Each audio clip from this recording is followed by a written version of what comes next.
ಗದಗ ಬೆಟಗೇರಿ ನಗರದ ಗ್ರಾಹಕರನ್ನ ವಂಚಿಸಿ LPG gas cylinder ಕಾಳಸಂತೆಯಲ್ಲಿ ಮಾರಾಟ ಮಾಡ್ತಾ ಇರುವಂಥ ಹಾಗೂ ಸಾರ್ವಜನಿಕರಿಗೆ ವಿನಾಕಾರಣ ತೊಂದರೆ ಕೊಡ್ತಾ ಇರುವಂಥ ಏಜೆನ್ಸಿಗಳ ವಿರುದ್ಧ ಕ್ರಮಕ್ಕೆ ಆಗ್ರಹಿಸಿ ಮತ್ತು ಇಂತಹ ಏಜೆನ್ಸಿಗಳ ಪರವಾನಗಿ ರದ್ದುಗೊಳಿಸೋದಕ್ಕೆ ಒತ್ತಾಯಿಸಿ ಸ್ಲಂ ಜನಾಂದೋಲನ ಕರ್ನಾಟಕ ಮತ್ತು ಗದಗ ಜಿಲ್ಲಾ ಸ್ಲಂ ಸಮಿತಿ ಪದಾಧಿಕಾರಿಗಳು ಜಿಲ್ಲಾಧಿಕಾರಿಗಳಿಗೆ ಮನವಿ ಸಲ್ಲಿಸಿದರು.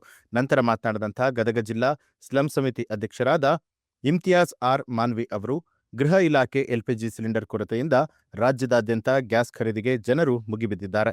ಸಿಲಿಂಡರ್ಗಳ ಕೊರತೆ ನೀಗಿಸೋದಕ್ಕೆ ಹೆಚ್ಚಿನ ಉತ್ಪಾದನೆಗೆ ಕಂಪನಿಗಳಿಗೆ ಕೇಂದ್ರ ಸರ್ಕಾರ ಆದೇಶವನ್ನ ಕೊಟ್ಟಿದೆ. ಮುಂಬರುವಂತಹ ದಿನಗಳಲ್ಲಿ ಅನೇಕ ಹಬ್ಬಗಳು ಇರೋದ್ರಿಂದಾಗಿ ಎಲ್ಪಿಜಿ ಸಿಲಿಂಡರ್ಗೆ ಭಾರಿ ಬೇಡಿಕೆ ಇದೆ. ಇಂತಹ ಸಂದರ್ಭದಲ್ಲಿ ನಗರದ ಬೆಟಗೇರಿ ಭಾಗದ ವಸ್ತ್ರದ ಭಾರತ ಗ್ಯಾಸ್ ಏಜೆನ್ಸಿ ಗ್ರಾಹಕರ ಹೆಸರಿಗೆ ಬಂದಿರುವಂತಹ ಸಿಲಿಂಡರ್ಗಳನ್ನು ಅನಧಿಕೃತ ಕಾನೂನು ಬಾಹಿರವಾಗಿ ಗ್ಯಾಸ್ ತುಂಬಿಸ್ತಾ ಇರುವಂತಹ ಅಂಗಡಿಗಳಿಗೆ ಹೆಚ್ಚಿನ ಹಣಕ್ಕೆ ಕಾಳಸಂತೆಯಲ್ಲಿ ಮಾರಾಟ ಮಾಡಿ ಮಧ್ಯಮ ವರ್ಗ ಹಾಗೂ ಬಡವರಿಗೆ ವಂಚಿಸಲಾಗ್ತಾ ಇದೆ.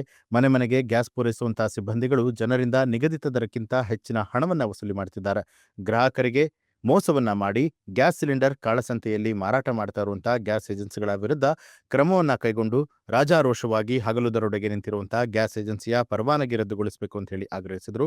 ಈ ಸಂದರ್ಭದಲ್ಲಿ ಸ್ಲಂ ಸಮಿತಿ ಕಾರ್ಯದರ್ಶಿ ಅಶೋಕ ಕುಸಬಿ, ಮಹಿಳಾ ಸಮಿತಿ ಅಧ್ಯಕ್ಷರಾದಂಥ ಫರ್ವೀನ್ ಬಾನು ಹವಾಲ್ದಾರ, ಮುಖಂಡರಾದಂಥ ಇಬ್ರಾಹಿಂ ಮುಲ್ಲಾ, ಮೌಲಾ ಸಾಬಾ ಗಚ್ಚಿ, ಶರಣಪ್ಪ ಸೂಡಿ, ಮೆಹಬೂಬ್ ಸಾಬಾ ಬಳ್ಳಾರಿ ಹಾಗೂ ಮುಂತಾದವರು ಉಪಸ್ಥಿತರಾಗಿದ್ದರು. ಸರ್ಕಾರಕ್ಕೆ ಹೇಳಿದಿಕಾರ, ಗ್ಯಾಸ್ ಬೆಲೆ ಏರಿಕೆ ಮಾಡಿರುವ ಕೇಂದ್ರ ಸರ್ಕಾರಕ್ಕೆ ಹೇಳಿದಿಕಾರ. ಬೇಕೇ ಬೇಕು, ಬೇಕೇ ಬೇಕು. ಇತ್ತೀಚೆಗೆ ಗ್ಯಾಸ್ಗಳು ಸಿಗುವಂಥದ್ದು ಸಾಕಷ್ಟು ತೊಂದರೆ ಆಗ್ತಾ ಇದೆ, ಸಾರ್ವಜನಿಕರಿಗೆ ತೊಂದರೆ ಆಗ್ತಾ ಇದೆ. ಅಂಥ ಒಂದು ಸಂದರ್ಭದಲ್ಲಿ ರಾಜ್ಯದಲ್ಲಿ ಇರ್ತಕ್ಕಂಥದ್ದು ಮತ್ತು ನಗರದಲ್ಲಿ ಗ್ಯಾಸ್ ಏಜೆನ್ಸಿಗಳು ಕಾಳಸಂತೆಯಲ್ಲಿ ಮಾರಾಟ ಮಾಡ್ತಕ್ಕಂಥ ಕೆಲಸ ಮಾಡ್ತಾ ಇದ್ದಾರೆ. ಅದನ್ನು ಖಂಡಿಸಿ ಇವತ್ತು ನಾವು ಜಿಲ್ಲಾಧಿಕಾರಿಗಳಿಗೆ ಮನವಿ ಕೊಟ್ಟಿದ್ವಿ. ಸುಮಾರು ಸಾವಿರಾರು ಹಣ ತಗೊಂಡು ಈ ಸಾರ್ವಜನಿಕರನ್ನ ಮೋಸ ಮಾಡಿ ಲೂಟಿ ಮಾಡಿ ಗ್ಯಾಸ್ ಏಜೆನ್ಸಿಗಳು ಜನರ ಹೆಸರಲ್ಲಿ ಬಂದಂಥ ಗ್ಯಾಸ್ಗಳನ್ನು ಬೇರೆಯವರಿಗೆ ಮಾರಾಟ ಮಾಡಿ ಹೆಚ್ಚಿನ ಬೆಲೆಯಲ್ಲಿ ಮಾರಾಟ ಮಾಡ್ತಕ್ಕಂಥ ಕೆಲಸ ಮಾಡ್ತಾ ಇದ್ದಾರೆ.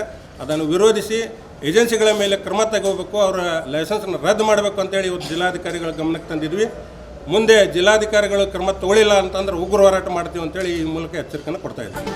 ನ್ಯೂಸ್ ಅಲರ್ಟ್, ನಿಮ್ಮಿಂದ ನಿಮಗಾಗಿ.